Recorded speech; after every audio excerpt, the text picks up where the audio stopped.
Welcome to the first colloquium of the spring series. My name is Linda Vita. I'm the director of the Water Resources Center Archives. We're located on the Berkeley campus. We're the major sponsor of this event. And I do want to start off by thanking the sponsors, the campus sponsors, who give us money so that we can pay to bring the speakers here. And those, the sponsors are, this is in tiny print, so I do know them, but the deans of the Colleges of Engineering, Natural Resources, Bolt Hall School of Law, Goldman School of Public Policy, Beatrix Farrand Fund of the Department of Landscape Architecture and Environmental Planning, the Executive Vice Chancellor and Provost, and also Berkeley Water Center, the Earth Sciences Division of Lawrence Berkeley Lab, and the Groundwater Resources Association of California. So thank you very much to all the sponsors. I'd also like to thank the Colloquium Committee that meet, well, usually we meet virtually, and discuss who we will invite for the next semester. And the members of that committee are David Sedlak from Civil and Environmental Engineering, Matt Kondov from Landscape Architecture, Michael Hanneman from Agriculture Resource Economics, and Emeritus Professors Joe Sachs from the Law School and Professor Narasimhan from LBL. And a few other announcements. We have some brochures in the back, colloquium brochures, Water Resource Center Archives brochures, membership brochures, and also some of our 2008 Delta calendars that are free. And we have 10 of them, and if you want one and you don't get one, you can send an email to Katie. The email address is waterarc, WATERARC, @library.berkeley.edu. I also want to remind everyone that we videotape each lecture, and we put the videotapes up on our website about 2 weeks after the lecture. And for those who are in the seminar class that Phil Williams teaches, just one announcement. Well, the layperson's guides are in, and you can purchase them at the library. And he would like me to remind everyone that he would like to meet with you briefly at the end of the lecture. So with that, I'd like to introduce Professor Michael Hanneman, and he will introduce our speaker for the evening. Well, it's a great pleasure for me to introduce Randy Poole. Randy has a degree in agricultural engineering from Oregon State, so he's an Aggie.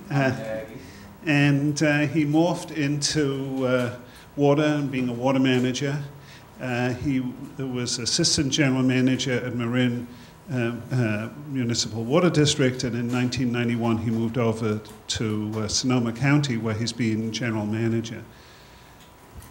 I've had the pleasure of knowing Randy for several years, and I have to say, water managers are not famous for their mental acuity or nimbleness or suppleness or creativity, and Randy is absolutely outstanding for being a live wire, creative, thoughtful, and that relates particularly to the subject of his talk, because Randy is going to describe an initiative that Sonoma County is launching, which focuses not just on water issues, but much more broadly on climate change issues. Randy's a change agent, and I think the most interesting water manager in the West, and I'm delighted that we can hear him. So welcome, Randy.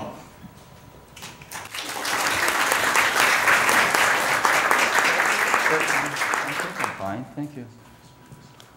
Well, Michael, thank you very much. I wasn't expecting that kind of introduction. Normally, we have a fun time. I am a water buffalo. I was ordained in that's quite all right. I was ordained into the program in 1976. We have the Church of Water. Many of you are part of it. I appreciate it. In fact, let me ask you too, how many of you are here because you have to be here for a class? Just a few? Okay, yeah, there's got to be more than that. All right, how many are here to find out what I'm going to say so you can report back to somebody else that's asking, what am I up to? And are not real sure about it. There's probably more. Come on, there's got to be a few of you. Usually there are. You deny it, but that's okay. Yeah, I've been up and down the West Coast for the last 30 years. Some places you kind of get run out of town. Other places you get to work on interesting things. They kind of keep you around. But it's been a challenge for me in the water business. We water buffaloes have a tendency to be accused of having the vision of a blind dog, or just slightly better than that. But I think we have a chance to try and do something because it's an opportunity. And what I'd like to do is I'll go through the slides of what I have. If you got questions, just interrupt me, because sometimes I leave things out. Tim actually had to work with me all day on putting some of this stuff together. He used to have dark hair this morning. He's very, very patient man, and I appreciate his assistance.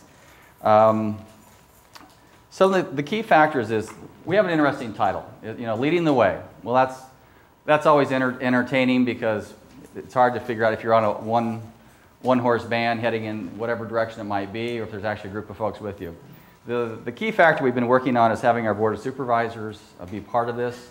In fact, we had Supervisor Paul Kelly in Bali talking with folks about local initiatives and how the local governments are really going to be a major player in the future. The key factor, I think, is there's been a lot of discussions at the international level about cap and trade and where are the Americans and who's doing what. And I think the key factor that you all need to recognize is I think you're it. You are really part of the future. And I'll go through this real quick. I know I have, 45 minutes to an hour? Not too quick. This is the service area that we work in. It's Sonoma County, along with Marin County to the south, and also to the north is Mendocino County. We're kind of the North Bay region. That's all right. We essentially have about 600,000 people that we wholesale water to. We also run a Russian River system. There are 2 dams in this river system that you can't see it, but those 2 dams are owned and operated by the Corps of Engineers. Under our direction, they release flows. Even when we don't want them to release flows, like today, they're releasing flows, but that's because they're supposed to, based on a curve that they developed in 1956, which if you included climate change in the issues, you wouldn't be releasing flows today like that. So, but they do. We're also heavily involved with managing that river system for 750,000 people between the 3 counties, as well as 60,000 acres of agriculture and 3 listed species, coho, chinook, and steelhead. We are very protective of those 3 species. We want to receive a full recovery of those species, and it's one of our top priorities. My board of directors happens to be the County Board of Supervisors. They serve on Tuesday mornings. They do their county business, as well as my business, which they put on their beanies to actually deal with our issues as a subset of the County Board of Supervisors stuff. We have advisory committees as well that do a lot of work with us, that being primarily the city councils. As you can see, you'll see the city of Santa Rosa, city of Petaluma, some of the other cities like Rohnert Park, and the folks in Marin County, being the Marin water districts, North Marin and Marin Municipal. The key thing that I'd like to point out, though, is we're a subset of North America, we're a subset of California, but we're really all about being local, and that's something that we cannot overlook. Some of the things that we've been heavily involved with, it isn't just climate change. We've been talking a lot about Pacific salmon restoration projects. We actually worked with 5 states to create what is known as Pacific Salmon Fund through NOAA Fisheries. We've been successful to bring in nearly $1 billion to the 5 western states, whether it be California, Oregon, Washington, Alaska, and Idaho, and the tribes that are involved in that process. It was actually the efforts in the coastal areas from Ventura to the Oregon border, led by our County Board of Supes, to seek funding to actually help recover the 26 listed salmon species along the west coast. That's quite remarkable because we're actually pushing very hard for on-the-ground type projects, local projects, matching with state funds and local dollars to make those projects happen. And actually Paul Siri has been, I point to Paul in the back there, who has been very instrumental in actually bringing home the idea that we needed to do this because of his work at Bodega Bay on the genetics, on the fact that the ocean is part of the system, and that we needed to work at it on a system level to make it happen. The other thing that we're actually involved with quite a bit is the North Coast and the Bay Area integrated plans. Prop 50 and Prop 84 had in them funding to try and do these projects and programs. In our case, we actually formed with the North Coast, the 7 counties, primarily directed by the County Board of Supervisors of all the counties, to actually come up with a plan that looked at water supply, looked at fisheries, looked at serious water quality issues, looked at habitat, and tried to come up with what is known as an integrated plan for the region. We're also going to be looking at climate change with that process, and we were ranked #1 in the state, have been for the last 2 years. And it's something that we see as going forward for the future with the federal government. In fact, Jim Costa has a bill right now talking about integrated plans. The Bay Area is also part of it. They have their own group, 9 Bay Area counties. The idea being the same. We have a little different negotiation process going on. The Coastal Conservancy is one of our key partners. We see that this is going to be the jump-off point to really bring in watershed planning and watershed implementations for dealing with water issues, fishery issues, and also climate change. It's a key thing that's been hard to do, but quite frankly, it's locally driven. We have also in our county what's known as the Sonoma Innovation Council. It's actually for a green economy. What we're trying to do there is actually bring in the business community to figure out what is going to be the next steps over the next 10, 15, 20 years that's going to drive our economy to change. Whether it be how do we start up companies for plug-in hybrids, how do we do other innovation, fuel cells, whatever it might be, but how do we also actually operate our economy with the kind of people we need over the next 20, 30 years to actually do these kinds of businesses. And in many cases, what we're finding is that we're going to have a lot more technical, scientific type individuals to be doing things that we aren't doing today. Automation, efficiencies, actually maintaining those kinds of systems, and I'll talk about that later.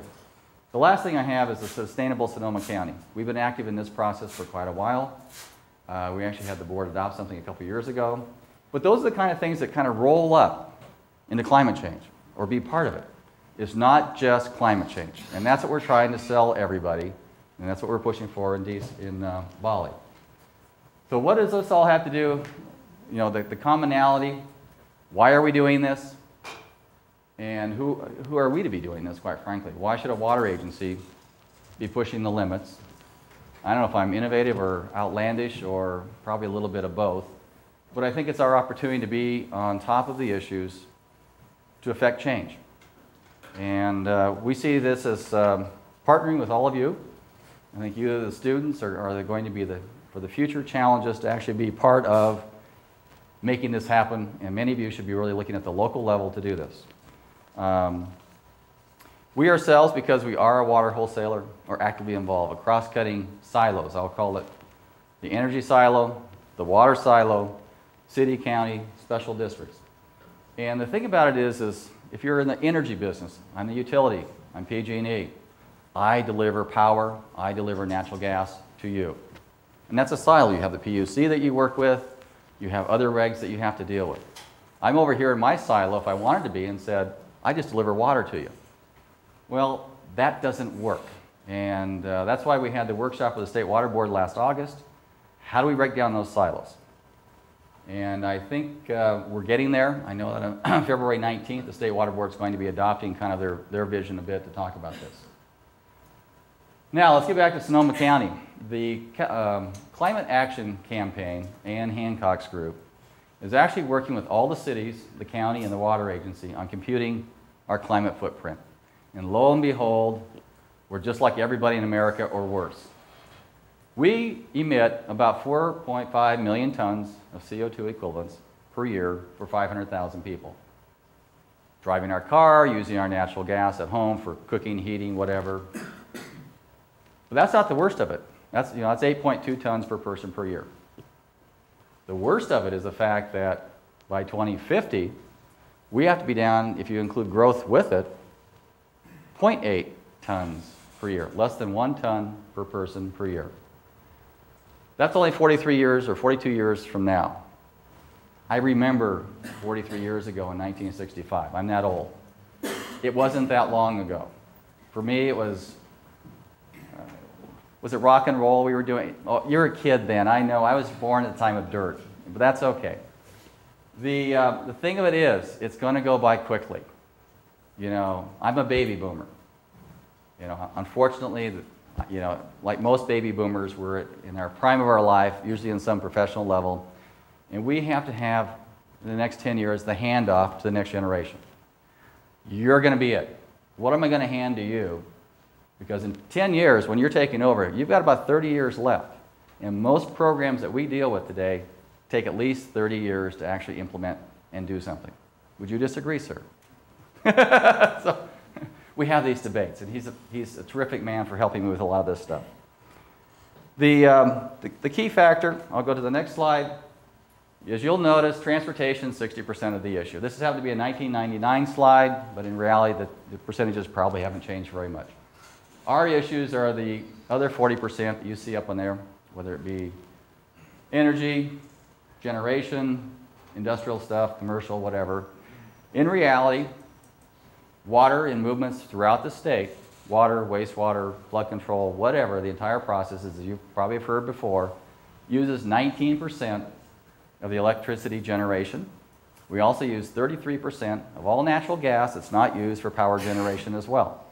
We are the largest footprint of greenhouse gas emissions for the state of California. The biggest one, of course, is Department of Water Resources with the State Water Project, taking water over the hill and doing other things. But in reality, we are it.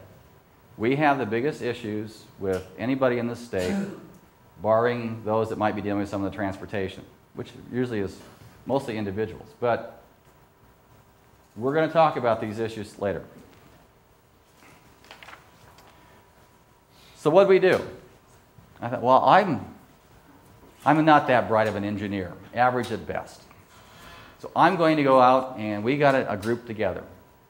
Professor Hanneman was one of our top billing folks to come to a meeting. Professor Kamen and Margaret Taylor from UC Berkeley. We had Professor Wilkinson from UC Santa Barbara, the water expert that actually worked on the calculations for the California Energy Commission at the previous slide. J.R. DeShazo, Peter Glick from the Pacific Institute, Ken Caspin actually from University of Nebraska, as well as he was at UC Davis. And the questions were, what would you suggest I be doing? How can I make a difference? We're in this quandary, climate change and other things that are going on. And the guiding light really from all of this was, Randy, my boy, you got to think a little bit harder. Oh, criminy, how can I? That's not the answer I was looking for. I wanted on one piece of paper, 8.5 by 11, make it simple, make it such that a blind water buffalo could follow it and actually do something. Well, I also have Paul Suri up there, who was also one of my mentors with this process as well. We also thought, well, let's talk to some of the best scientists in the world, and they happen to be at the national labs. There are probably 20 to 50,000 scientists that work at various labs throughout the country. We focused on the list that you see up here: Lawrence, Livermore, Los Alamos, Berkeley, the National Climate Lab in Boulder, the National Renewable Lab in Golden, and talked with folks around the world. And I got a different picture from them, because they're a systems analyst type group. They don't just focus in on little things. They focus on big things. And the big things that they focused in on is kind of what opened my eyes to say, it isn't just about climate. It happens to include a lot of other things with it. What we found, and probably many of you know this, that oil shortages over the next 5 to 8 years could occur. That China and India will go from 12 million barrels of oil a day to 24. We use 21 right now. 5 to 8 years, that's probably where they're going to be. Maybe a little bit longer, but right in that point. Plus Saudi and Arabia and Middle Eastern issues are not going to be resolved by then. We're at risk. We also know that the Western power grid is also at risk to some degree. Los Alamos had done analysis to point out from the blackout of 2002 that there are problems, that there are serious problems with this grid. This is what we're going to rely on for our future supply, whether it be pumped water, if you're going to do plug-in hybrids, whatever it's going to be relying on that grid. We also know that there are limitations of natural gas. There are several attempts to build LNG terminals throughout the West. There's actually one in Portland and one in Coos Bay. under construction, I believe. The one in Vallejo, of course, was turned down, and we're concerned that there may be one down in Mexico, as I recall, correct? The other thing, too, is what I was really starting off with was climate change. What's happening in that? Well, what they did on the climate change is they were the experts to advise the IPCC on what they project the climate change to be. That's who we met with in Boulder. They also said our models didn't include the fog belt along the California coastline. And the fog belt is what we rely on for our cool Mediterranean climates in the summer and fall, spring, summer, fall months. Every 2 or 3 days, it kind of cools us down. Well, that reduces the amount of energy we need for cooling and cooling, as well as the amount of water we need for irrigation purposes. But they did say, Randy, you know, if there was a request, in 18 months we could actually get these models to work where they could actually hone it down to 2 square kilometers of analysis that you could actually project what the climate change would be. In other words, you could figure out the climate change in this campus for the next 100 years from those models. It's an amazing thing. The other thing, too, is there are going to be shocks to the system. Shocks like the oil shortages, shocks like brownouts, blackouts, whatever you might be dealing with.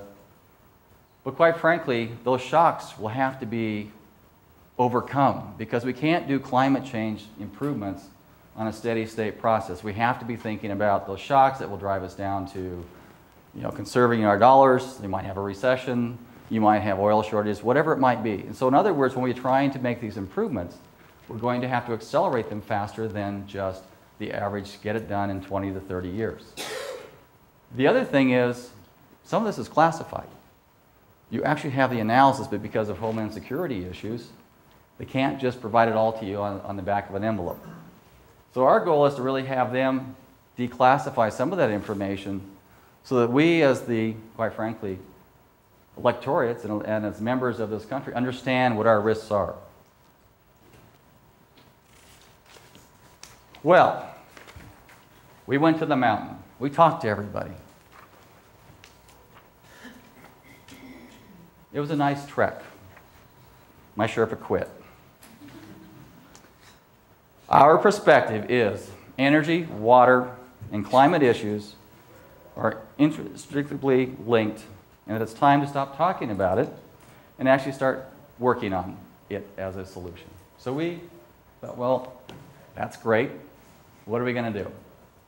Well, actually, the answer is pretty simple. Unfortunately, it always is.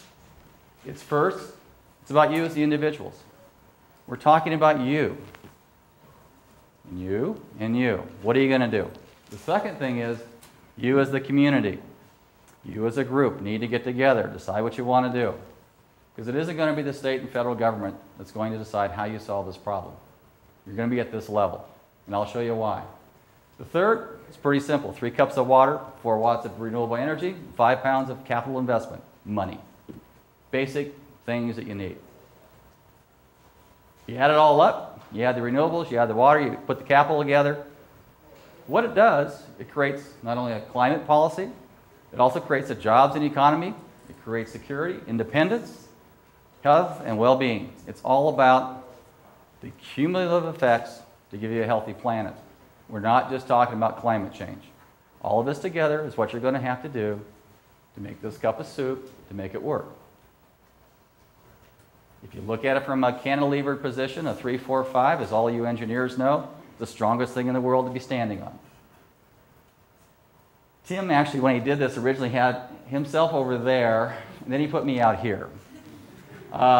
This is really kind of a simple diagram of make it simple, because I need that for simplicity. This is how you got to put it together. It's a 3, 4, 5. So what are we all doing? What are we going to be doing for the future?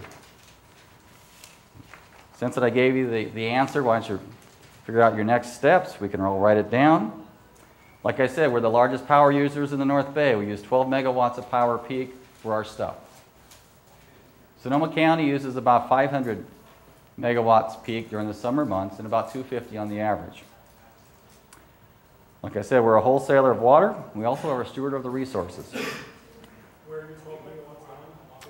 We've got about 8, 9 megawatts that we pump water out of the river.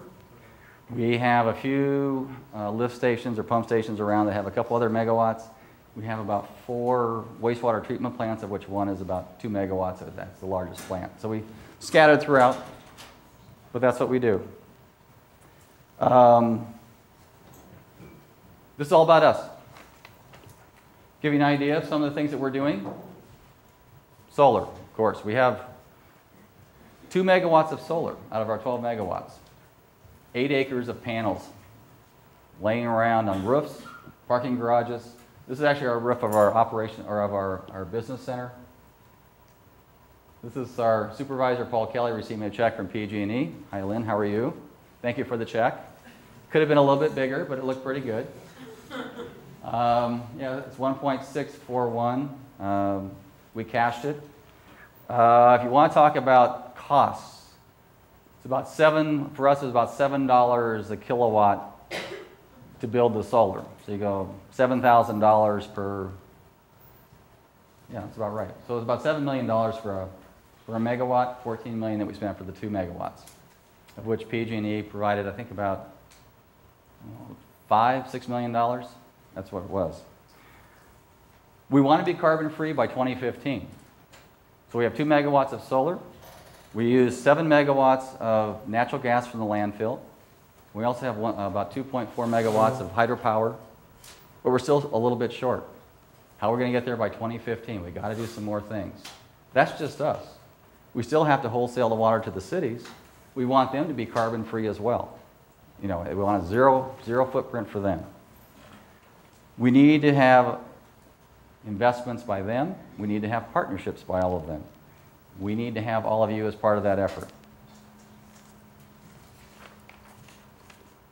So, got my friends together. Thought we'd say, well, let's go figure out if we got some methane in this county. We have more cows than pigs, but that's the picture I found today. There's actually about 60 dairies in Sonoma County. 3 of them are, I think, under construction with the methane digesters. What might make more sense is, can we find ways to aggregate and bring it into a regional facility, or do something with all of them? And that's one of the goals that we want to strive for. They also are concerned about water quality. So there's that relationship that could we solve some of their problems and get the cows in the barns and use their materials for power generation. That also helps with a lot of water quality issues. We see that as a partnership that would tie in nicely with the State Water Board for funding from Prop 50, Prop 84, but also it makes good business sense. We know that the folks at Safeway and Clover Stornetta would like to be doing something. It makes good sense for them too. It's a nice way of marketing what they have. The fascinating one is wave energy. We filed for wave energy on our Sonoma coast. Don't ask me what size kilowatt that is. I don't know. But it's a wave energy device, a hydrokinetics device, I think, believe in the north shore, in the north bay of Scotland, right? We are looking at actually doing that kind of project on the Sonoma coast, but it's going to take quite a bit of efforts to really look at the fishery issues, looking also with the fishermen and the crabbing folks, is to say, well, don't put those devices on our, quite frankly, our Dungeness crab beds, or don't put them in places whereby when we have storms, they all wash up on the shoreline.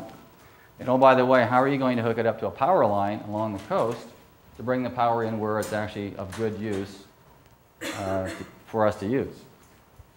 This is going to take some effort. I know that PG&E is working with the Mendocino County folks as well as the Humboldt County folks to take a look at that same issue. It's very interesting, but I think it's going to be a slow process. In fact, FERC is still trying to decide who's in charge of the process, and that's what we're working on in these days. The potential that they talk about, though, for the Sonoma coast is up to 4,000 megawatts. I don't think we would have that great a potential. I think if you even got up to 500 megawatts, would be, I think, astronomical. But it's something to look at. Well, the thing that made a lot more sense was coming back to the local folks. What do we have in our bag of tricks? Well, municipalities. The agency itself, in its own act, has the 1911, 1913, and 1950 municipal bond acts. That's one of the key things that makes us unique. We can actually sell bonds at half the interest rate that you can do on the open market and put it on as an assessment or some kind of charge to help finance programs. We also looked at a fascinating one. I was getting bored. I was in Hawaii, playing with sand, drinking margaritas. Thought, how in the heck am I going to deal with eliminating natural gas from the heating cycles of houses and buildings? Well, somebody said, well, you were around when Lord Kelvin was running around this world. You should have known that the heat pump system actually works. You can actually use the earth as a geo-exchange, and you can use it for cooling as well as heating, and pretty much eliminate the need for natural gas. It's a little more expensive than most heating and cooling systems, but if I use something with the Municipal Bond Act and make it a public project, I might be able to do something. In addition to that, we've all done local water, sewer, stormwater drain projects. Can I use that to actually finance and do this climate change and a job investment? We have existing renewable technologies, solar, wind. We're all just arguing over about the costs, how to drive the costs down more than anything else. It's not about relying on a new technology. I think that's what I gathered from my meetings with Professor Hanneman and others, was the fact that we're all looking for the silver bullet, the fountain of youth, the instantaneous gratification, but it's not. It's all about basics. We want water and energy conservation. Makes sense. We also want public and private financing.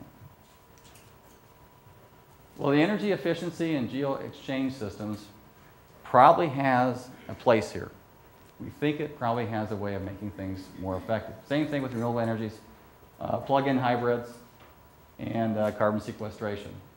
This is a geo-exchange unit. Quite frankly, it's for you engineering types. I struggled through thermal, but I managed to understand that when you run a fluid through a heating system, and John, you know this very well, simple enough, isn't it? The building actually takes the heat and puts it in, say, the water if you want to cool the building, and then uses the ground to exchange it such that at 65 degrees in the earth, the water comes into a higher temperature in the earth and actually dissipates into the earth. The other way is you just run it through the same cycle, you just put it on the other side of the heat pump, and you can cool the building with the same material and use the earth as a heat exchanger. It'll now put heat into the water, which then goes into the building to heat up the building. Is that okay, John? Oh, okay. He'll critique me later. This is just looking at cross-section, how the actual system works, where it goes into the heat pump, goes into the earth, back into the system, evaporates, fan blows on it, blows a bunch of hot air into the house. Pretty simple stuff. This is what one of the units looks like, kind of like your typical home heating device. Kind of has a box in the corner with pipes coming in and out. Mine usually has dust all over it, but it's pretty simple, not too big. You know, it's 3 or 4 tons that fit in your house, pretty simple. We ourselves are also looking at plug-in hybrids. We have one, this is our plug-in hybrid. We're going to get 5 more, probably this spring. The idea is, how do we convert our facilities over to plug-ins? I don't care if it's a Prius or if it's a Ford Escape. Escapes are a little more money to actually convert.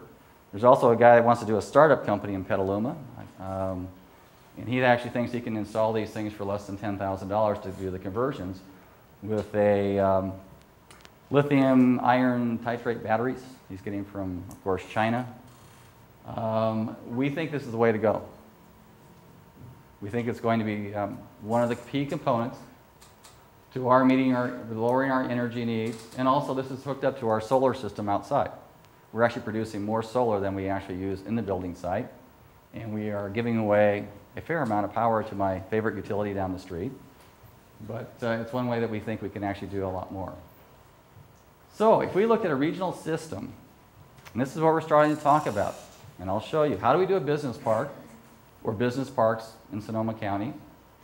We have probably 100 square miles of urban and suburban within our county. Yes, guess we would actually back a quick bit. Do you worry about the battery, the energy it takes to create the battery, in that type of thing? You know what I mean?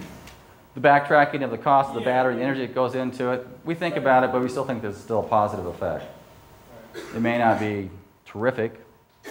I'm not sure when I expect to see hydrogen as part of the solution, but it's something we'll talk about, maybe a pilot with it, but probably a hydrogen/battery.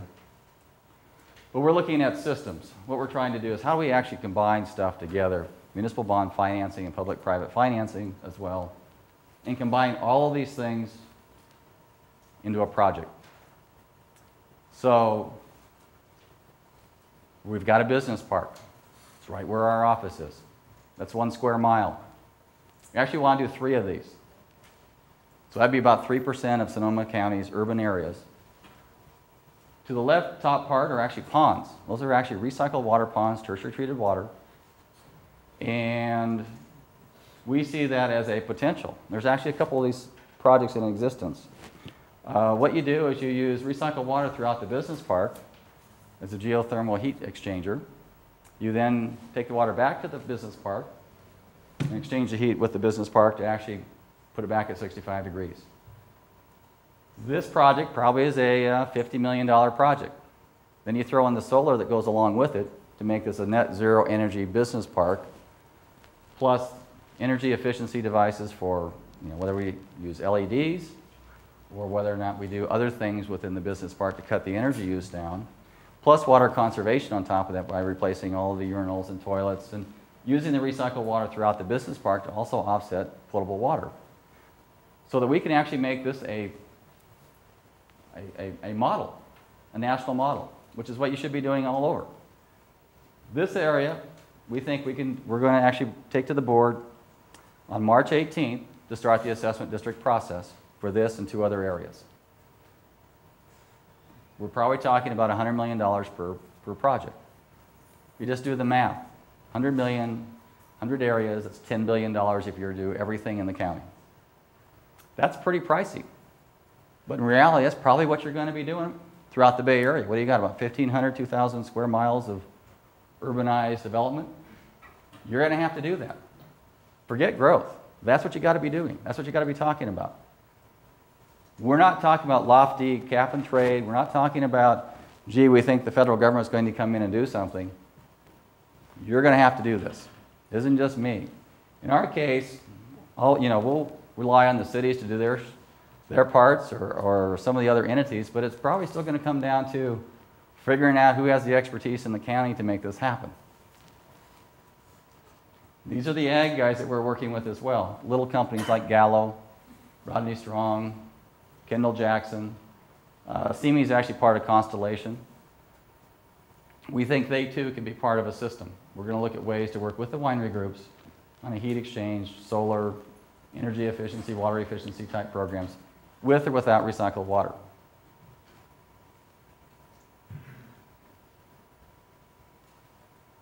So why are we doing this? What else do we need?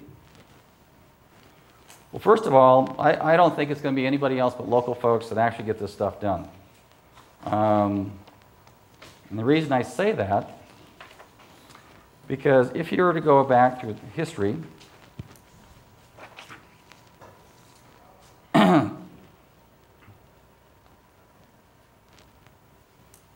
it's generally the local folks that make things happen. We're looking to offset 10 to 50 megawatts of power in these projects. That's the kind of numbers we're talking about. You can replicate that throughout the entire Bay Area. You're going to have to go out, get signatures to sign up for assessments. You're going to have public hearings. You're going to have, quite frankly, credible engineers to actually design the systems, both mechanical, electrical, civil. You're going to have to do it in a complete environmental document. You might have to look at the groundwater basins to make sure it works. But you're going to have to do this. This is your future. It's not going to be about me sitting around. You're going to have to do this. And it's going to be a very complex system. Has it been done before? Well, there used to be a lot of heating and cooling districts for the old, urban areas. Much of them were abandoned because I think they had asbestos pipe as part of their systems. And quite frankly, there was pricing structures to, quite frankly, put them out of business with the utilities because it wasn't part of what they wanted to do. City of Portland had one a number of years ago in the 80s that they actually abandoned as well. We see this as reinventing government to do the things you're supposed to be doing. It's not a new type of deal, but it's investing substantial amounts of money to make it happen. So why is it so hard to do? It's all about money. It's all about environmental processes. It's all about the time it takes to do it. We think there's probably a need at the federal level and state level to seek funding to make this happen. There's a lot of other things that we're going to be looking at. It's kind of our term sheet in the next couple of weeks that we're going to be visiting with DC. It's not just about climate. It's about the economy. It's about security. It's about reliability. It's about reinvesting in ourselves. Those are the kind of things that we're going to want to talk about. That's what we want to be doing in DC. That's what I think you all ought to be doing when you're talking to folks to make these kind of changes. It's about leadership. You can do this. It's nothing new. The reason I say that, this is the Golden Gate Bridge. How many of you know how this was financed and built and who did it? You know who did it? Oh, yeah. You can't tell. You've got the archives. Folks in San Francisco to the Oregon border, the local people, started in about 1923 meeting just like this and deciding that we need a bridge. 1923. In 1930, August of 1930, well, how many months was that after the stock market crashed in October? Not that long, right? The boards of supervisors, other politicians, a banker from Exchange Bank said, let's put on the ballot to build this bridge because nobody else is going to help us. It's local people. Local people voted for that bridge. They still own it today. That Golden Gate Bridge is owned by those entities from San Francisco to the Oregon border that we all cross and claim as our bridge for California's gateway to the world. No. Folks in the North Bay still own that. That's still their bridge. They also tried to get federal funding, but the federal dollars went to the Bay Bridge. Just shows you how the local politics was at that day. This is what it was actually done. It was about a $25 million project in $1930. Height of the Depression. People are going out of work. This is what our generations ago did for us. We have other examples too. In 1956, we created the interstate highway system. The Fed dollars came down to the local folks to build the interstate systems along with the state of California. In 1962, we did the space program. People actually got on board, fulfilled the dream of a president. By 1969, had a man on the moon. We can do this stuff. It's nothing new. In 1973, we passed the Clean Water Act. We upgraded all the wastewater treatment plants in this country. We built sewer systems. We did things.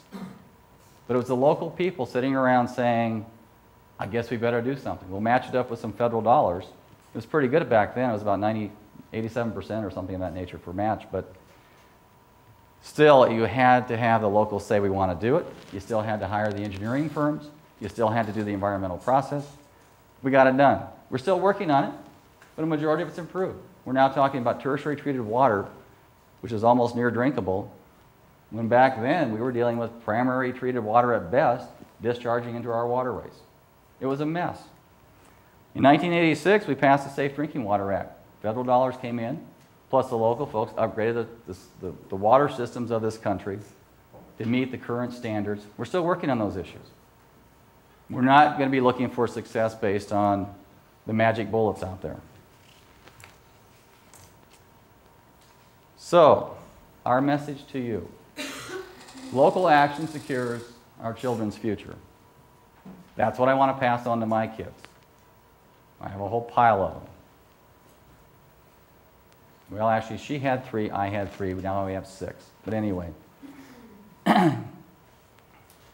We're going to have to work on this together. We're not going to be able to do it any other way. That's going to be our message back in D.C. We need to know what you people want to do as part of that message, because really, now's my turn to turn to you and say, this is a focus group. How would you do it differently? You got 5 minutes with a with an elected official. You got to explain everything that I just did here in 5 minutes and sell them on why we ought to include it in the Warner-Lieberman bill or the Department of Energy, or the Corps of Engineers or whoever, how we want to make this happen. You have any thoughts? You are a poor focus group. That's really what I had. So I'll turn. Okay. We talked about investment, and some of it has to do with returns. Who gets returns and who makes the investment? And along with all these other projects, we had the inspiring creation of the Central Valley Water Project, which brings water to contaminated soil, and we've known for 20 years that it creates a cesspool. We'll set this aside. What do you want to do? Nothing? Well, what would be absolutely great is you didn't say anything really about this is our water, and that many of these agencies are trustees of this water. Well, right now I'm using the water to solve some pretty major environmental problems. Heat exchange, water efficiencies. Okay, you, then you. Randy, I was just curious. I think ways that you can promote an initiative like this are always to look at a good example, and you've obviously reached out to other parts of the world. Have you seen some benchmarks that we could take a look at, and that others could take a look at that are part of this process that have achieved some of these goals already with industrial parks? There's only a couple industrial parks that I know of that have actually done the heat exchange programs. This would be a complete, starting from ground zero to make it happen. And I don't know if this is even, maybe this doesn't work. If you got a better idea, I'm willing to take it. But there aren't a lot of examples. But it's mostly our existing infrastructure that we have to reinvent and redo to make the difference. Is that not the economist side? Is that not correct, or no? All right. Yes. A lot of what you've proposed is building on basic engineering that a lot of the pieces exist. I think what's unique about your proposal is the extent that you try to tie stovepipes together. And I wonder, to what extent are you, due to the formation of your agency in Sonoma County and your governance, that you're more able to pull all these pieces together? You have a water agent, your water, wastewater, you can tie in energy. That, to what extent is taking down those stovepipes and cutting across all things at once crucial? And do you have any thoughts as to how we could reorganize other parts of the state to allow that to happen? It's a good question. Well, one is, Michael has kind of told you, I'm out there a little bit anyway, which is, my board puts up with me. I mean, every other week they kind of hold their head going, oh my, what's he doing now? But it also comes down to cross-cutting, like you mentioned, these stovepipes or these silos or whatever else. And maybe we need to have some legislation that kind of directs somebody to do this stuff, for starters. Because right now we have nobody in this state who has a responsibility to do any of this stuff. We have somebody that's responsible for delivering energy. We have somebody that's responsible for delivering water, treating your water, doing something. But there's nobody saying, put these pieces together to make something happen. And it may be modifying, say, our act. It may be modifying what the cities are supposed to do, or the counties, or some other special interests. But quite frankly, we got to do something. And I'm open. But we got to find out a way that makes sense from a strategic point of view to lay out some responsibilities to make this happen. Totally agree. We've taken the risk. We have it in our act to do some of this stuff, but we're not required to. We just think it's important to do. You first, and then. First, our Sonoma County's probably perspective. Last week, the 7th, the New York Times ran a story about Arlington, Virginia, struggling to meet there. They have 15 tons, and they mentioned Sonoma County having 9. Right. So a little shout out to Sonoma. And then I was wondering if you guys could consider the heat exchange thing, and also an analogous program to the Berkeley Solar Roots Initiative. We like that program. We're actually looking to see what They haven't sold, or haven't done a project yet, as far as I know. And so we're trying to get a hold of their legal counsels to find out how that fits into this package.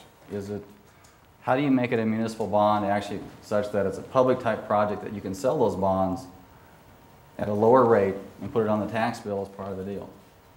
That's one of the questions we're looking at right as we speak. It's very creative, and others are looking at it as well. Do you need more lawyers? Some days. Energy lawyers, yes. Municipal bond lawyers, yes. The environmental lawyers are busy enough as it is, yes.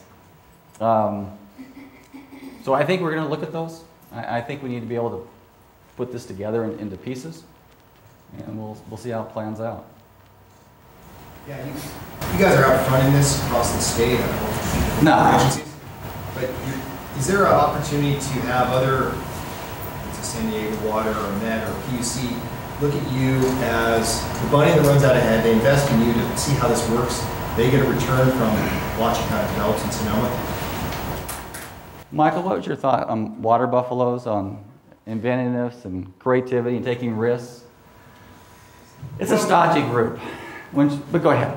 Well, we have legislation in California which is really forcing us, AB 32, and there's proposals, discussions for new legislation maybe which requires water agencies to look at energy and other aspects of what they do. So it's not been what most water managers view as part of their job statement, Right. but it's a changing world. And Randy is, among other things, a diplomat. And so part of this is... That's not how I'm usually described. I dress in black. I'm introduced as Darth Vader or Prince of Darkness. I'm from the Church of Water. I've been ordained for a number of years. Diplomat is not one of the things that... You can talk to some of the other water managers over the years or whatever at the end of the day. And so part of this, it's a diffusion of new thinking. And it happens person to person. So you guys are the wholesalers, and it seems like for a lot of your programs, you're going to need a lot of support from the retailers, like the water efficiency programs, gray water, and where are your partners now in terms of that kind of stuff, and how are you? Oh, they're nervous. They're being asked to take a community choice aggregation for power. Bev's over there is one of our partners on wastewater. The councils and boards are a little bit anxious because they don't know the answer. But the fact of the matter is they've adopted the 25% cut by 2015, 2020, right? And are agreeing to the 2050 numbers by default. And they're working with the climate change group to figure out what that should be. But the problem is it's kind of sight unseen. They adopted it, and now they're tweaking the numbers to figure out, well, can we make it or not? And so they would like to do something, but they aren't quite sure what that means for investments to actually make it happen. And this kind of stuff, we're talking big numbers.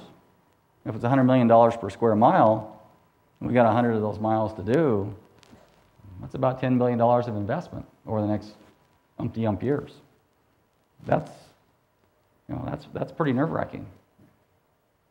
Yeah. Well, do you think that goal is replicable in other places in California? I mean, I think that's pretty incredible that the county has adopted that in terms of emissions cuts. And I'm just wondering if you guys are unique or we can expect that to happen in other places. Well, I'd really like to say that the other water agencies throughout the state are going to be with me on this. I really would like to say that.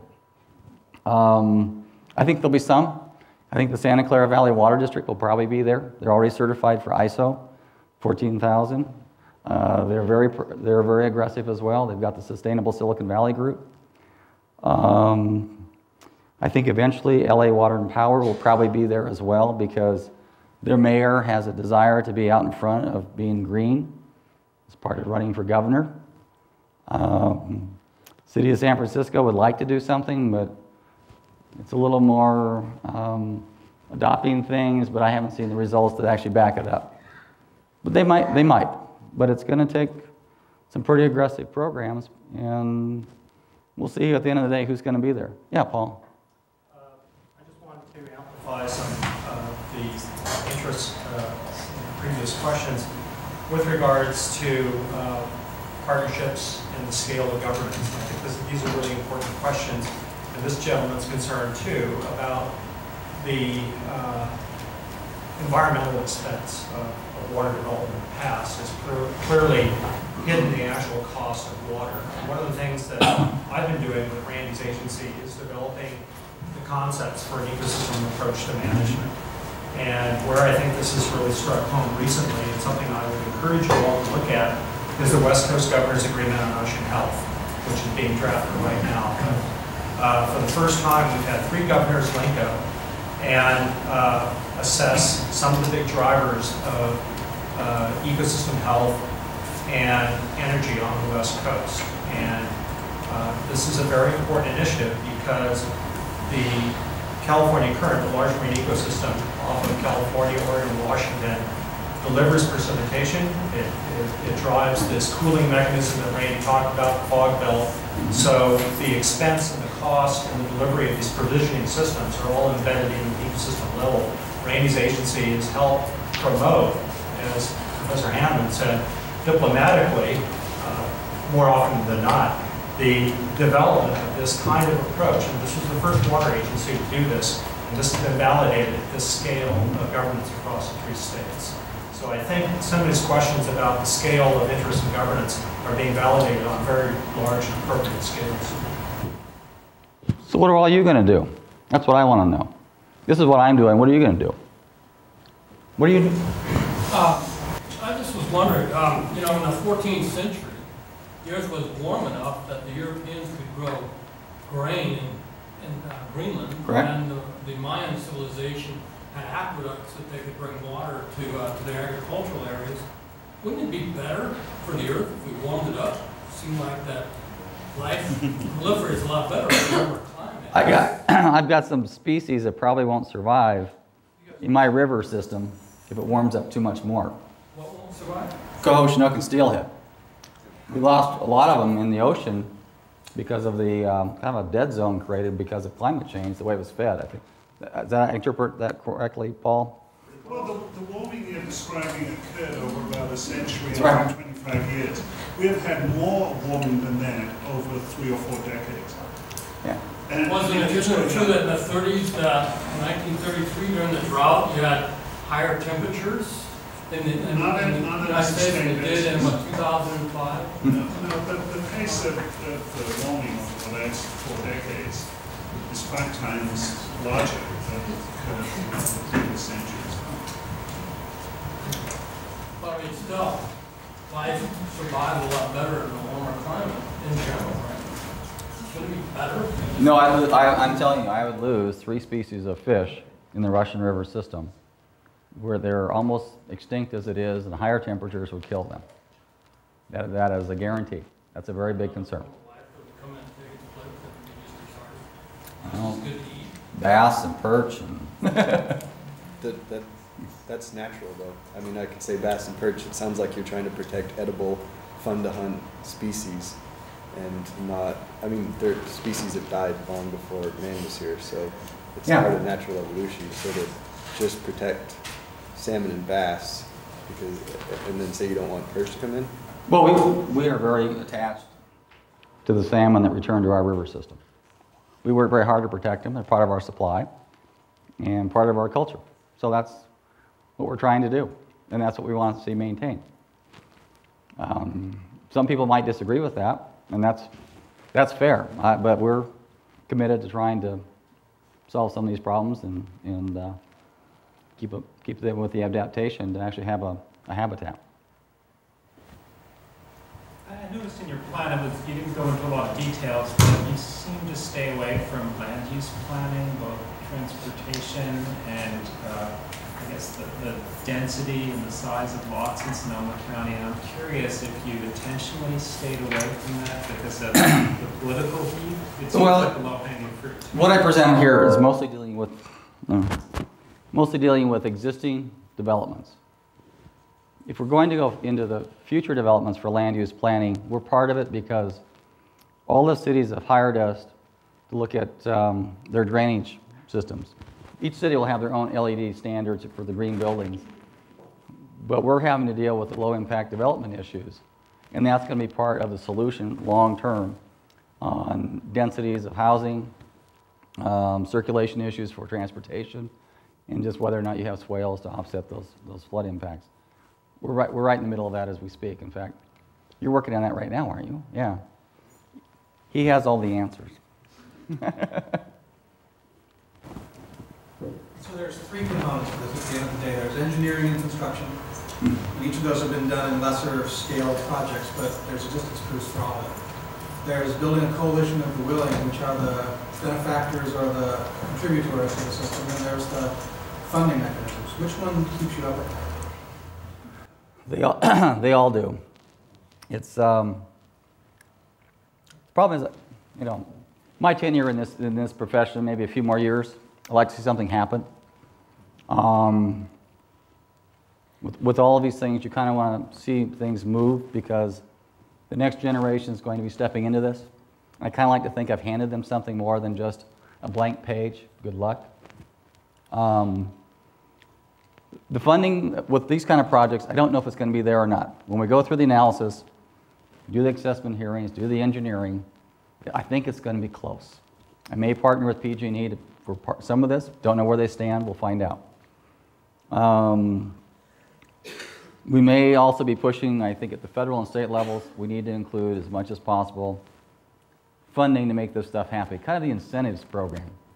We always need to have that to get the first on board to do this stuff. And those that usually come on first have a better chance of getting some funds versus those that come later. You know, when you're last on the line to get funding, by the time you get around to doing it, the money won't be there. So we're kind of doing a multi-faceted approach. Got to be back in DC in 3 weeks. This is the message we came up with over the last 2 weeks.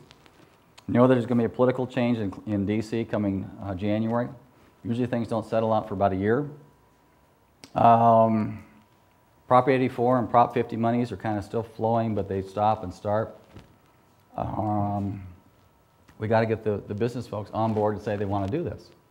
Somebody's got to be at the table to say, okay, I'm willing to spend, as a part of my tax bill, what's the benefit? And so it's kind of that risk to actually make something happen. But if you don't push on all of this fronts, things will lag. They take 5 to 10 years. And you need to have some of those projects on the ground so that others will be doing the same thing sooner.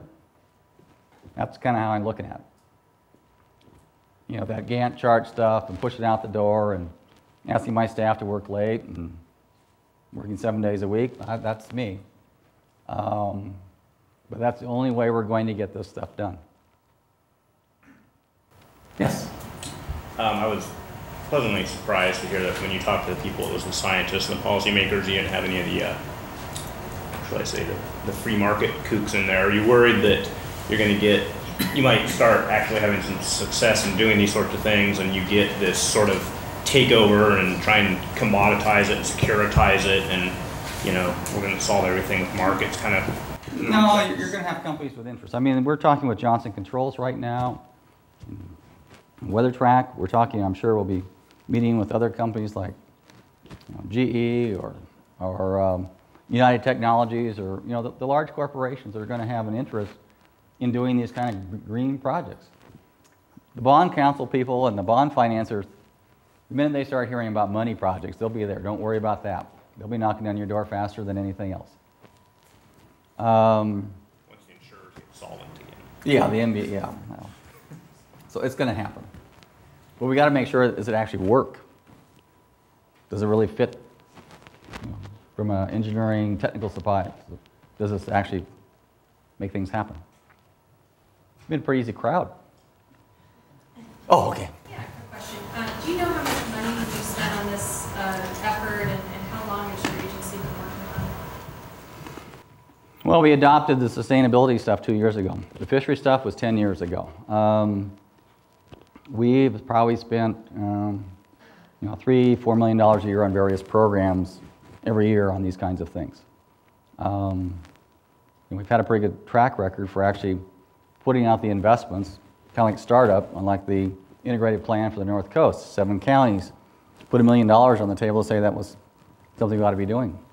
From the Proposition 50 and Prop 84, we're getting back close to $25 to $50 million for the efforts for doing that. So I think the investment has paid off. The salmon money for $1 billion that we brought into the 5 western states, we've probably spent $2 to $3 million on that. But the amount of projects that have actually been built in our area, plus up and down the West Coast, because we're talking about systems and regions for fisheries, not your individual river system, it's been a pretty good deal. So what are all you young folks going to do? Have to take this class. What's your take-home message from, what are you going to do? Yeah? I was just wondering, in what sort of forum has this been presented to the citizens in Sonoma County, and then kind of who's on board? You're the first to hear it. Oh, really? You got it. March 18th, I'm going to make that presentation to the board. I probably will have a board of supervisors doing the same kind of presentation next week. So how would you give me a grade? C? Wear a white sport coat. Then I look like a used car salesman. I'm not. And a white hat. Yeah, right. No idea what you're going to do, huh? You want to work in this? See any future in this? Yes. I don't know, the biggest issue I see in all of this is, I mean, and I guess that's what a lot of the discussion is money in the end of it, because I feel that a proposal like this could be very successful in a place like Sonoma County, but I think statewide, and I mean, even if you're looking at plans nationwide, I think that there's a lot of communities who don't see this as something that's currently economically viable for them. I think, I wonder how, a community goes about building something more feasible across the board by lowering costs of these multiple technologies you're trying to draw on. I don't expect you to have an answer to that, but No, but someday you're going to have to go out and sell yourself in programs. How would you do it? How would you try and drive the cost down? Maybe make it smaller. Maybe if you're in Gary, Indiana, and folks there are less economically, they earn a lot less, it's much more difficult, unemployment's much higher. How would you convince them? Because they're going to have higher heating bills, they're probably using coal. You've got some serious issues with other parts of the country. How do you sell this? How do you make a change? This all has to do with credibility too, because your message is thinking in the future, and the reputation and the history of the Sonoma County Board of Supervisors, especially in terms of land use decision making, has not been for long-term benefits or, shall we say, public responsibility. Is that your personal opinion, or do I get to respond back? Well, I Okay. but I mean, there is a credibility problem. I mean, you're out there selling something, but why? Why not? Why should we believe this? I don't know. Why should you? Well, I think in terms of a lot of this is public assets that you're talking about developing. And So you don't think that's a good program? What? You don't think that's a good program? You don't trust me to do that project? No, actually, it's got some exciting things there. No, wait a minute. But it doesn't Now- have some governing mechanisms Okay. to keep it from, as they said over here, getting out of control with free market tiddlywinks. Mr. Rosenblum, you're awfully quiet. John's a very, very good mechanical engineer as well. What do you think? Photograph you showed of the folks that's where you start. Because I could just think of all the plots and the businesses that were there that are wasting water, wasting energy. And that's the easiest way to make the first progress. Because it's local. There's probably money that you don't have to spend. It won't cost you anything to help them. If it works. If it works. And that's where you start. Conservation, recycle, heat pumps. We'll see. Keeping it local, so it keeps it out of the issue of where you get the huge financing. Right. You've already got people in the agency who can help. Yes. This university, in connection with the National Lab of Fuels, is starting it, it's got a big project in the pipeline to do a huge biofuels project. That sounds a lot like what you're talking about. Biofuels? We actually looked at some of the biofuel stuff. We actually want to work with the ag guys because they have clippings and things of that. They can use the biomass to, you know, some future date fuel a solid oxide fuel cell. I think so. Cost-wise, the technology isn't quite there yet, but it is coming around to where it is feasible. Sure.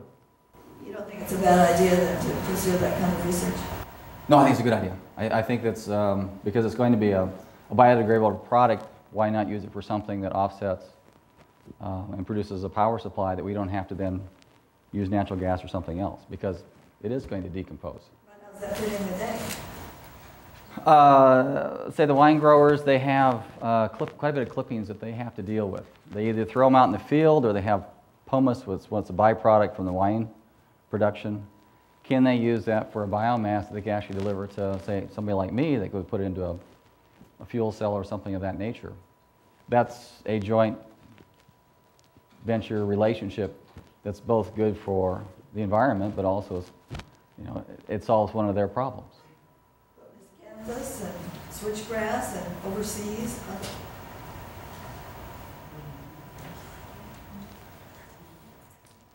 I don't know.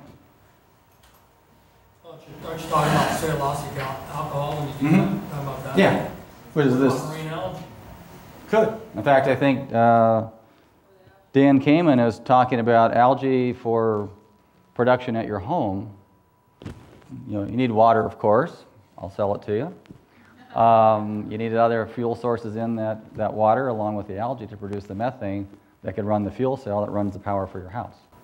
Well, Dr. North from Caltech back in the 80s, he said if you grew algae out in the ocean, that you could compete. Oil was $70 a barrel, which that's when it was $20 a barrel. I studied chemical engineering back there in the oil environment, so that's why I'm into it. But I mean, that's what it's going to take. I mean, if you could grow algae and it's got to compete with what oil costs. You can't compete with oil. Any energy source you come up with, if it's going to cost a lot more than it costs to make oil, you're not going to make a profit. You're not going to compete. You're going to lose. In the overall plan, where would residential home builders fit into this? That's going to be the hardest part, is trying to do this project in the homes. We are talking with the Sonoma Mountain Village people. They would like to use this kind of process to fund the geothermal heat pump systems, because they've got to drive down the one planet type home building with almost zero natural gas use. That's the only way they get there. This is the only way that they're going to be able to do that is, you know, with the geothermal heat pump system. So we're looking at, but the hard part is going to be the existing homes. I have a house in Petaluma. How do I get my neighbors to sign up a petition to do an assessment district to put a heat pump system in my you know, actually drilling wells probably in my yard or the street, then putting some solar on my roof, probably some LED lights to replace my CFLs I just put in. What else do I have to do? Do my plug-in hybrid. If I have a hydrogen cell car up, great, but not yet. We add it all up, you know, it's still going to be, even with a plug-in, it's probably 5 to 7 kilowatt hours of energy use I need to charge that thing back up. Before I'm done, I'm probably up to a 3 to 5 kilowatt system on my roof, even if I have a geothermal heat pump and LED lights. It's just, but that's what we're going to have to do. And how do I convince everybody to spend $50,000 in my neighborhood, even though it's on the tax bill, to do that? I don't know. That's the marketing. You're asking us what we should do, but do you really feel like buying a plug-in hybrid electric vehicle is going to offset our carbon footprint? It's going to increase it? Or throwing away a compact fluorescent light bulb that works to replace it with an LED light? So what are you going to do? Well, I'm not going to do those. What are you going to do? Conserve. I mean, shouldn't that be the only thing you're promoting is to conserve, not to... What's the size house per person compared now to, say, 1920? People are building 4,000 square foot houses, and so now they're trying to heat them. And so we're trying to figure out how to give them more heat to heat a larger house. I'm not arguing, I'm just telling you that the policies allow that, so what are you gonna do? You're gonna go and level all the homes we have already built? Are you gonna limit the sizing of homes that are gonna be built for the future? Are you gonna require certain types of things in those homes, plus low-impact development for dealing with the floodwaters? Okay. Those are the kind of decisions that are gonna be made in the next 10 years. I'm not gonna be doing it. I'm gonna be coming down, complaining to you when you're the elected county supervisor or city council saying, why aren't you doing this? What have you been doing? You heard my speech 10 years ago and you did nothing. That's the question I have for all of you. So I think Petaluma's had for a bit, and Santa Rosa just got on board with the... I'm losing my hearing too. What? I think Petaluma's had for a bit, and Santa Rosa just got on board with trying to commit to green building at least going forward. I think so. A little bit. Have you been? Do you have any idea, or I mean, have you been trying to incorporate into their green building standards the heat pump specifically, in addition to just the typical things? I think they've taken baby steps looking at the green building designs. I think everybody's doing that. You know, maybe you require certain insulation thicknesses for the walls. Maybe you have certain size homes that you're requiring, but they haven't. It's all part of a public process. Everybody has a feeling as to, well, I like the idea of higher densities, but not in my neighborhood. That's over there. I like it more open in my neighborhood. It's the public process. Yeah, so it's starting, but it's not as far along as we probably need to be at. You had a question. Yeah, well, you're talking about actually at the local level, and so I'm sort of wondering what you're asking for in Washington. What you think needs to happen at the federal level to get more people on board? Well, I think they need to think about funding of systems, not just individual block grant projects. In other words, don't just buy a box of CFLs for funding to go out and change somebody's building. I think we need to talk about system improvements. This is a system improvement. There may be something else that fits the bill just as well. That's the kind of stuff I'd be asking them to do. I think it's like with the Clean Water Act and the Safe Drinking Water Act. They kind of set the standards for for the states to do something, and then the states pass it on down. So there's kind of this 2 or 3 step process that has to occur. We're not there yet. Everybody's kind of dancing around the edges. It's like we're setting standards for Energy Star or WaterSense for the devices, but you may not have to put them into a certain level at the system level. It's not strong enough. So that's what I'm looking for from DC. Plus, you want continued funding to incentivize it to make something happen as well. For the project that you're talking about there at the Windsor Airport Business Park, what's your time frame for defining success? I'm imagining your metric for success is going to be carbon offset. What's your time frame to get a snapshot? I'd like to have the environmental documents and the engineer's report done in the next 18 to 24 months, and then see whether or not it's actually viable to actually proceed to do something. So. You have a Butch Cassidy for your Sundance, it's going to offset the transportation, and 59% of your carbon is going to be transportation. If they would put in, can we incentivize them to do something with transportation? We also have a rail that goes through there too as part of it. Could we incentivize the business parks to, have electric vehicles working within the business park? That's something that I'll let the transportation folks propose and come up with, but I'd be interested in knowing if that could be done. I don't know. Yes? You keep asking what we're going to do. I'm an environmental planner, and I think we keep talking here about the importance of bringing together land use planning and water planning, as you've been discussing. And since so many communities are going through in Sonoma County doing their general plans, there's almost like an opportunity here to have a kind of off-the-shelf water infrastructure recommendations, LID, that should go into any plan to incentivize compact, smart growth, newer business approaches. Because if you internalize the costs of not doing that, there may be no. So that's just one thing I think over time might be useful. Wouldn't disagree. I'm certain since I'm involved in that. It makes sense. Anyway, that's just a thought.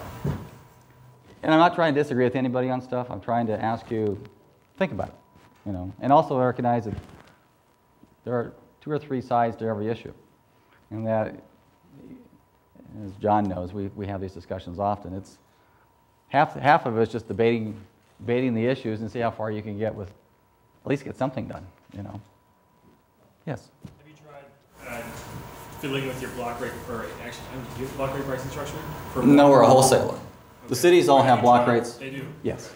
Have you tried encouraging either better adoption or better structure to encourage less use? We've been encouraging more tiered rates. We've also are encouraging them to do more than just the typical BMPs for conservation. We're taking the approach that we also want to use our recycled water for 100% reuse to actually, you know, put it to a beneficial use, not just discharge it or do something else with it. So looking at all those, yeah, makes sense. This is a good time to wrap up. Let me, before I thank Randy, let me just say a word about the context and also why this is special. First of all, California passed a law in August 2006 committing us to reducing all our emissions in California back to by 2020, reducing them back to the level they were in 1990, which would be about a 28% reduction. No other state has done this. Some other states have committed to reducing emissions from electricity generation, but California is committed to reducing all emissions generated in California. And that's, of course, what the signatories of Kyoto have done. They've made a smaller commitment by 2012, but we're unusual in making it a state goal. And at this point, we don't have a further target beyond 2020, but the governor's target that he put out there is an 80% reduction below 1990 emissions by mid-century, by 2050. And so this involves the whole state. It involves state government, state agencies, but it also involves local government. And there's a lot of interest in many parts of local government in doing that part and getting involved. But Sonoma County is really way out in front, and the water district is way out in front in thinking sort of what they can do towards a collective goal. On land use, one of the interesting things that happened last spring was Jerry Brown, soon after he became Attorney General, sued San Bernardino County, which had just adopted a new general plan, and sued them because when they revised their general plan, they paid no attention to the greenhouse gas implications. And he argued they were in violation of this law that California had just passed. Now, that was a huge surprise. Nobody had made a connection between that law and general plans, but Jerry Brown made that connection. That suit was settled, but with an agreement that general plans now in California would pay attention to the greenhouse gas implications. What's going on is, for better or worse, as a state, we made a commitment, and the commitment is binding on all parties, all aspects of government, all emitters in California. And we're now slowly trying to figure out how to live with that commitment. And it'll be a challenge, but it will involve all parts of the state, both all parts of government and business and residential users, because it's a commitment on all the emissions that we produce. So it's the very early days, but for this to work, it has to be bottom up. It can't just, but the law will provide a kind of an umbrella, but the solutions have to come bottom up. And I think Sonoma County Water Agency is kind of way out in front in what is going to be something that we will all have to do. So join me in thanking Randy for